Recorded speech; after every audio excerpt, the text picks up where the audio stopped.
नमस्कार दोस्तों, मैं हूं आपकी अपनी प्राची अधिकारी।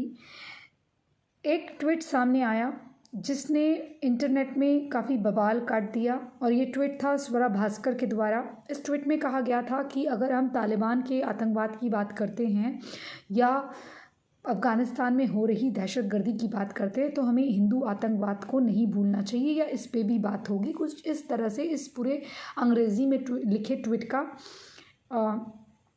पूरा आंकलन किया जा सकता है, जो इसमें स्वरा भास्कर कहती हुई नजर आई कि हिंदू आतंकवाद भी है। वो ये कहना चाह रही थी और एक तरह से वो जो तालिबान है उसके ऊपर बात ना करके इसके ऊपर भी बात हो, वो ये कहना चाह रही थी। मैं अब आदरणीय दीदी जी से पूछना चाहूँगी, आप पहले ये बताइए कि आप क्या हमारे भारत को बदनाम करने में या हमारे समुदाय को बदनाम करने का एजेंडा पाली हुई हैं? और इस तरह की जो आप निचले स्तर की हरकतें कर रही हैं, ये आप इससे अपना भविष्य कहाँ देख रही हैं? ये जो आबादी है आधे से ज़्यादा, ये आपको, मैं यहाँ पर महिलाओं की आधी आबादी वाली आबादी नहीं बोल रही हूँ, ये जो आधे से ज़्यादा आबादी है जिसमें से पहले तुम भी आती थी, अब धर्मांतरण के बाद तुमने कुछ अलग कर दिया है, वो बात अलग है। क्योंकि वो मुझे पता है कि अली के साथ आने के बाद तुमने धर्मांतरण करा है और इस तरह की बातें तुम केवल उनकी एजेंट बन के नहीं करती हो, ये केवल धर्मांतरण के बाद ये हरकतें होनी शुरू हुई हैं। तुम्हारा प्रोफाइल जिसमें तुम लिखती हो कि भारत में वाइब्रेटर इंट्रोड्यूस करने वाली तुम पहली महिला हो।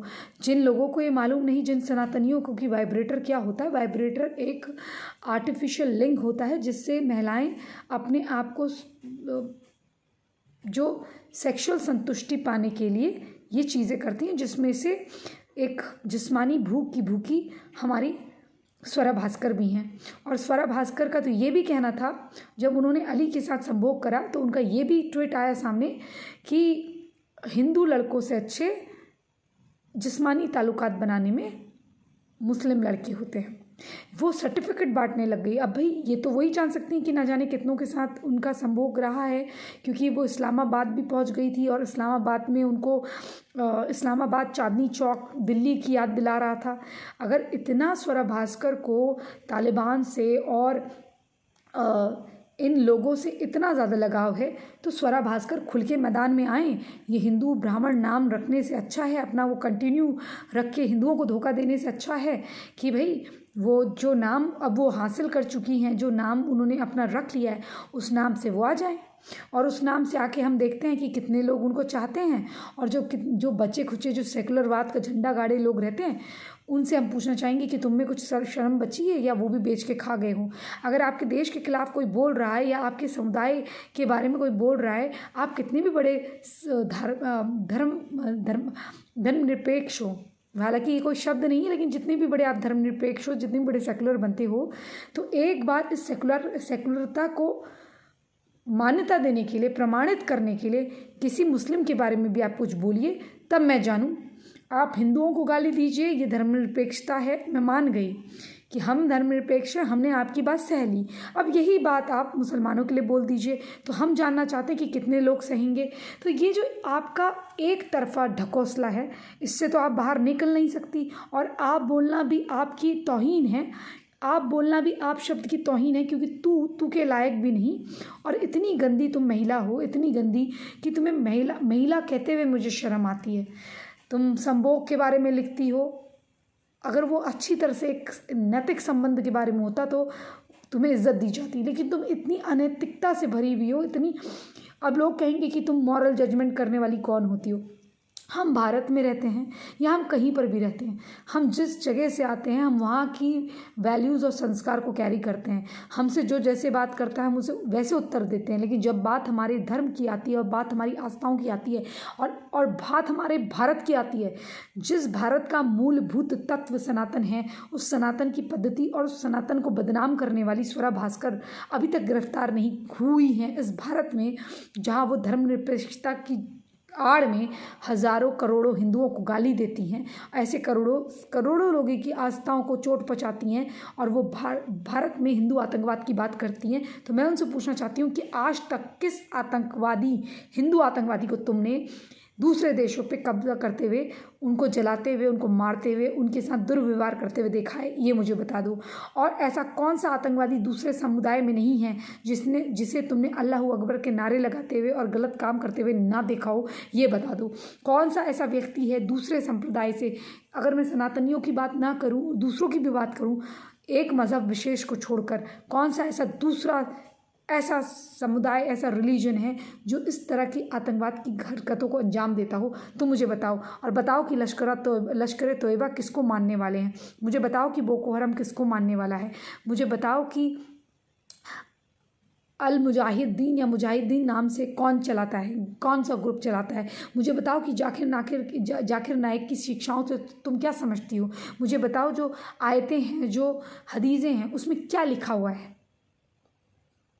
इतना तुम जो बोल रही हो ना, ये भारत में बोल रही हो। इस प्रकार की हरकत किसी दिन तुमने तालिबान जाके करी होती, जाओ ना अफ़गानिस्तान में, मैं देखती हूँ कि तुम्हारा सर धड़ से अलग होता है कि नहीं। इस प्रकार की घटिया हरकतें और घटिया बातें केवल भारत में रह के कहना मुमकिन है, क्योंकि ये बातें बाहर नहीं कह सकते। और दुर्भाग्य कि हमारे जो लोग हैं वो ना खुल के खड़े हो पाते हैं, ना खुल के बोल पाते हैं, क्योंकि उनकी आवाज़ें दबाई जाती हैं। जैसे कोई सच बोलने का प्रयास करता है, छोटी सी वीडियो बनाने का प्रयास करता है, तो उन आवाज़ों को दबाया जाता है। कभी थंबनेल में अगर हम दिखा दें कि रवि दहिया के हाथ में कटा हुआ है, तो उन चीज़ों को पॉइंट करा जाता है। अगर नून इस्लाम नाम का खिलाड़ी उनके हाथ में काट रहा है और हम हाथ के कांटों को दिखा रहे हैं, तो उसको ये जो जिहादी वर्ग है वो उसको न्यूडिटी और सेक्स के नाम पर प्रतिबंध लगाना चाहता है। और जब हम जब इनकी कंप्लेन करते हैं तो हमें कानून का रास्ता इख्तियार करना पड़ता है। फिर हमें ये देखना होगा कि कौन लोग हैं जो इस तरह की हरकतें करते हैं। ये स्वरा भास्कर जो है ना, इसी के जो लोग हैं वो इस तरह की हरकतें करते हैं। वो आके ये बताना चाहते हैं कि हम जो बता रहे हैं वो झूठ है, और हर एक साक्ष्य हमारे लिए गवाही देता है। इसलिए हम डरते नहीं हैं तुमसे, और जल्द ही तुम जो है कानून की सलाखों के पीछे होगे। जो इस तरह की हरकतें कर रहे हो इंटरनेट में और इस तरह की हरकतें कर रहे हो, सोच रहे हो कि मेरी आवाज़ दबेगी, तो मैं तुम्हें बताना चाहती हूँ कि कानून के दरवाजे खुले हुए हैं। और नया IT जो लॉ है वो मुझे इस बात की परमिशन देता है कि मैं तुम्हें कोर्ट में घसीटूँ, और कोर्ट में घसीट कर जो तुम फॉल्स बातें करते हो, फॉल्स रिपोर्ट करना चाहते हो दूसरे की, वो तुम्हें कोर्ट में पता चलेगा। और अगर मान लो तुम पाकिस्तान में रहते हो या किसी अन्य कंट्री में और इस प्रकार की हरकत कर रहे हो, फॉल्स रिपोर्ट, और मेरे पास उन चीज़ों की जो मैं बोल रही हूँ उन चीज़ों का कत्था चिट्ठा हो, लिखा हुआ हो, तो तुम हमेशा हमारे देश में हमेशा के लिए बैन कर दिए जाओगे। इस साइट से तुम बैन कर दिए जाओगे, समझे तुम। इसलिए किसी को कमज़ोर मत समझो। अपनी स्वरा भास्कर जो तुम्हारी बाजी है, खाला है, दीदी है, आंटी है, उसकी तुम रहनुमाई जो करने यहाँ आते हो, ये जो वो शब्द कह रही है कि हिंदू आतंकवाद है, उस पर कभी फोकस करते हो कि ये कितना झूठ बोल रही है। कौन से RSS वाले, कौन से बजरंग दल वाले को तुमने देखा है कि दूसरी कंट्री में गया है और उसने वहाँ जाके बॉम्ब फोड़ा हो या अपने बदन पे लिबास ना ओढ़ा हो और बॉम्ब ओढ़ लिया हो। हमारे तो कोई लोग जय श्री राम कह के अपने आप को बॉम्ब से नहीं उड़ाते, ना दूसरे देशों में जाके उनके क्रिसमस में ट्रक चलाते हैं, ना वुल्फ अटैक करते हैं, ना किसी और अन्य देश में शरण मांगते हैं। अफ़गानिस्तान के नाम पे शरण तुम मांगते हो। अफ़गानिस्तान के नाम से शरण मांगकर वेस्टर्न कंट्रीज़ में जाने का नाटक तुम कर रहे हो, जबकि अपने देश में रहकर तुम लड़ाई लड़ सकते थे, लेकिन नहीं, तुमने वो जानबूझ के करा। क्योंकि अब तुम्हारे पास, जैसे 2006 में तुमने वेस्ट जाने के लिए एक नया तरीका अपनाया। ये जो तालिबान है ये कुछ नहीं है, ये तुम लोगों का एक नाटक है, ताकि तुम शरणार्थी बन के दूसरे देशों में जाओ और वहाँ जाके फिर इसी तरह से परचम लहराओ और खूब सारे बच्चे पैदा करो, ताकि वहाँ जो नेक्स्ट टाइम इलेक्शन हो उसमें तुम्हारा प्रभाव रहे और फिर तुम सत्ता से राइट विंग को दूर रखो और ट्रम्प जैसा आदमी दोबारा ना आ पाए। ये तुम्हारी चाल है, या कोई देशभक्त आदमी वहाँ ना आ पाए। ऐसा आदमी जो वाकई में क्रिश्चियनिटी पे बिलीव रखता हो, या फिर जो वहाँ का मूलभूत धर्म या रिलीजन हो उस पर। ये चाल मैं समझती हूँ तुम्हारी। ये गेम नंबर 2 है तुम्हारा। एक तो तालिबान को तुमने वहाँ पर पॉपुलेशन वही है, पॉपुलेशन वही है, जनसंख्या वही है, लेकिन बस रिलीजन वही है, धर्म वही है, मज़हब वही है, लेकिन बस लोग चेंज हो गए, कुछ लोग वहाँ पहुँच गए। और स्वरा भास्कर ऐसे लोगों का साथ देती है। क्या स्वरा भास्कर की आपको नहीं लगता गिरफ्तारी होनी चाहिए? हम जैसे लोगों की अगर आवाज़ें दबाई जाएंगी तो हम लोग अपना एक प्लेटफॉर्म बनाएंगे, उसमें हम बोलेंगे। आवाज़ें दबाई नहीं जा सकती, ये लोग दबा सकते हैं विदेशी मीडिया, लेकिन हम अपना खुद का प्लेटफॉर्म तैयार करेंगे। जैसे हमने कू करा है, जैसे हमने इन बुक करा है, वैसे वहाँ हम बोलेंगे। हम बोल रहे हैं, हमारी बातें सुनी जा रही हैं वहाँ पर। और अगर कोई विदेशी मीडिया ये सोचता है वो हमें दबाएगा तो कोई बात नहीं, हमने अपना पैरेलल तैयार कर रखा है, उस पर हम अपनी बातें बोल रहे हैं और उन हैंडल्स में हमारी बातें सुनी जा रही हैं। कोई बात नहीं, तुम रह सकते हो। आज हमें रोकोगे, कल को और लोगों को रोकोगे, हम तुम्हें ही रोक देंगे, हम तुम्हारे उसमें आने ही बंद कर देंगे। एनीवेज गाइस, मैं आपसे अपील करती हूँ कि अरेस्ट स्वरा भास्कर की जो आप मुहिम छेड़े हुए हैं उसे कंटिन्यू रखिए। मेरा समर्थन आपके साथ है, क्योंकि अगर आप भारत में रहकर भारत के हिंदुओं के खिलाफ इस प्रकार की जहर उगल रहे हैं, क्योंकि आपका बॉयफ्रेंड अली नाम का आदमी है और आप धर्मांतरण कर चुकी हैं, कलमे पढ़ चुकी हैं, तो आपको कोई हक नहीं बनता कि आप हमारे देश में बहुसंख्यकों का अपमान करें, उनकी आस्थाओं का अपमान करें। अपनी 3rd ग्रेड प्रोफाइल से अपना लो ग्रेड कमेंट हमारे हिंदुओं के नाम पे करें। ये आपको तो शोभा देता है, लेकिन हमें शोभा नहीं देता कि आप जैसी औरत हमारे बीच में रहे। और अगर आपकी कंप्लेन कर दी ना कहीं, तो थानों के चक्कर लगाती फिरोगी, उसके बाद बड़ा अफसोस होगा, क्योंकि तुम्हारा जो जिहादी गैंग जो एक्टिव रहता है हर वक्त, वो भी कुछ नहीं कर पाएगा। क्योंकि लोकतंत्र है और सबको इजाज़त है कि जिस तरह से तुम फ्रीडम ऑफ स्पीच के नाम पर जेएनयू जाती हो, जेएनयू का तो तुम पार्टी हो, वहीं से पढ़ी लिखी हो तुम, है ना, पढ़ी लिखी अनपढ़। वहाँ जो तुम जाती हो टुकड़े टुकड़े गैंग के साथ खड़ी रहती हो, जो भारत के टुकड़े होने की बात करता है, चिकन नेक काटने की बात करते हो, तुम उसका समर्थन देती हो। जो बिन ब्याही माँ बन जाती है और वो आतंकवादी गतिविधियों में लिप्त होती है, उसके बावजूद सिर्फ बच्चा हो रहा है उसके नाम पर जेंडर बायस हो जाते हो तुम लोग। वैसे तुम फेमिनिस्ट का कार्ड खेलते हो, इसका कार्ड खेलते हो, इक्वालिटी की बात नहीं करते तुम लोग, हैं? कोई आतंकवादी है उसका जेंडर देख लेते हो, वो देश के लिए कितना बड़ा खतरा है ये नहीं देखते हो, और आतंकवाद तुम्हें हिंदुओं में दिखता है। वाह वाह, तुम जैसी दुगली नीच लड़की मैंने अपने जीवन में नहीं देखी। और तुम्हारे माँ बाप के ऊपर अफसोस होता है कि तुम जैसी गंदी लड़की को उन्होंने पैदा करा है, और गंदी घटिया तुम सिटीजन हो हमारे इंडिया में तुम पैदा हुई हो, इसका मुझे बड़ा अफसोस है। और मुझे उन लोगों पे बड़ा अफसोस है जो हमारे समुदाय से आते हैं और वो अलाउड करते हैं, और वो कम से कम ये नहीं देखते तुम सेकुलर हो यार, रहो, लेकिन कम से कम ये तो देखो ना कि सेकुलर के नाम पे हो क्या रहा है। ये कौन सा तुम्हारा आत्म आंकलन है? अपना आंकलन तुमने कैसे करा हुआ है कि तुम्हें इतना नज़र नहीं आ रहा कि एक औरत सिर्फ एक समुदाय विशेष के बारे में, यानी कि हमारे हिंदू धर्म के बारे में अंटशंट बोलती है और वो जायज़ हो जाता है। लेकिन जैसे वो बात आती है आपकी जैसे बात आती है इस्लाम पे या दूसरे उस पे, तो वहाँ पर उनके मुँह सिल जाते हैं। क्या आपने कभी किसी हिंदू को कहीं आईसीएस वगैरह में देखा है? एक बार संदीप चौधरी या संदीप मल्होत्रा की बात हुई थी, तो बाद में पता चला कि इन्होंने कहा कि इंग्लैंड में कि देखो उसने आईसीएस ज्वाइन कर लिया। बाद में पता चला कि वो लड़का 3 साल पहले धर्मांतरित हो तो चुका था, उसने अपना नाम सज्जाद या कुछ रख लिया था और वो मुसलमान बन के आईसीएस में गया था, ना कि हिंदू बन के। तो इनकी वो जो झूठ था वो भी पर्दाफाश हो गया था। तुम लोग केवल लिख के हिंदू आतंकवाद कह सकते हो, लेकिन असली में हिंदू आतंकवाद पूरी दुनिया जानती है, पूरे लोग जानते हैं।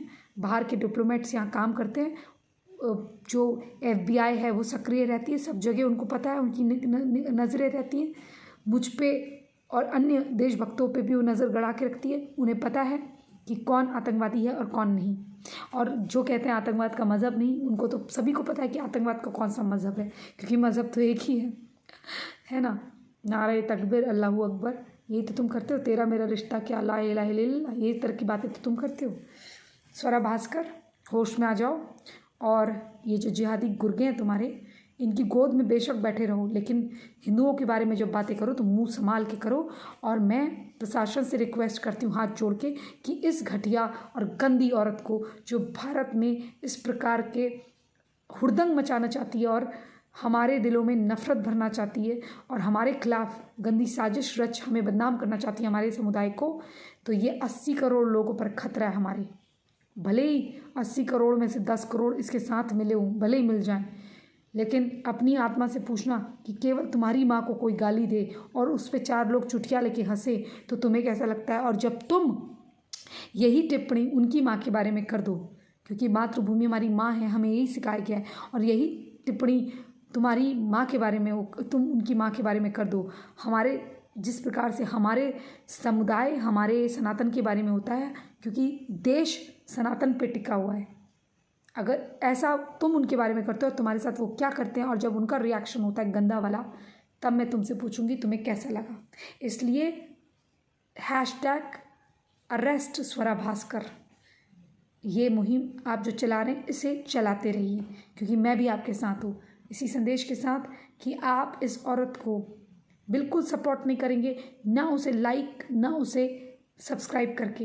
अगर आपको साथ देना है तो मुझे देना है, मेरा देना है, क्योंकि मैं आपकी सनातनी लड़की हूँ, मेरा साथ देना है आपने। मैं आपके साथ खड़ी हूँ, वो नहीं खड़ी है, और मेरा हक है आप लोगों पे। इसी संदेश के साथ कि आप प्लीज़ ये वीडियो को शेयर कर दीजिए, क्योंकि आप शेयर नहीं करेंगे तो मैं कैसे इसमें काम करूँगी बताइए। ये हमारे कामों में भी अड़ंगा डालेंगे, हमारे काम को भी बंद करना चाहेंगे। हालांकि मेरे पास इतनी सेविंग है कि मैं जी सकूं, अच्छा रह सकूं, लेकिन फिर भी अपने आदमी के शौक़ होते हैं, चीज़ें होती हैं, वो करना चाहता है। मेरा शौक़ कोई फालतू नहीं है, मैं दूसरों की मदद करना चाहती हूँ। कैसे करूँगी मैं ये सब? आपको मेरी वीडियो शेयर करनी होगी प्लीज़। और मेरी बात का किसी बात का बुरा लगता है तो ये जान लिया करो कि एक सा मूड हर किसी का हर वक्त नहीं रहता, और मैं आप सबसे अपना समझ के बात करती हूँ, क्योंकि मैं आपकी हूँ, आप मेरे हैं। जय जय हिंद, जय जय भारत, वंदे मातरम, जय श्री राम। आपको ये वीडियो के बारे में कुछ कमेंट हो तो लिख के बताइए अपनी टिप्पणी। मुझे बहुत अच्छा लगता है आप जब अपने सुझाव देते हैं, कोई भी बात करते हैं, अच्छी बुरी कोई भी बात करिए, बस प्यार से लिखिए, मैं उसे समझूंगी, और अगर मेरी कोई गलती होगी तो उसमें सुधार लाऊंगी, क्योंकि सुधार लाने में कोई बुराई नहीं है। इसी संदेश के साथ दीजिए इजाज़त।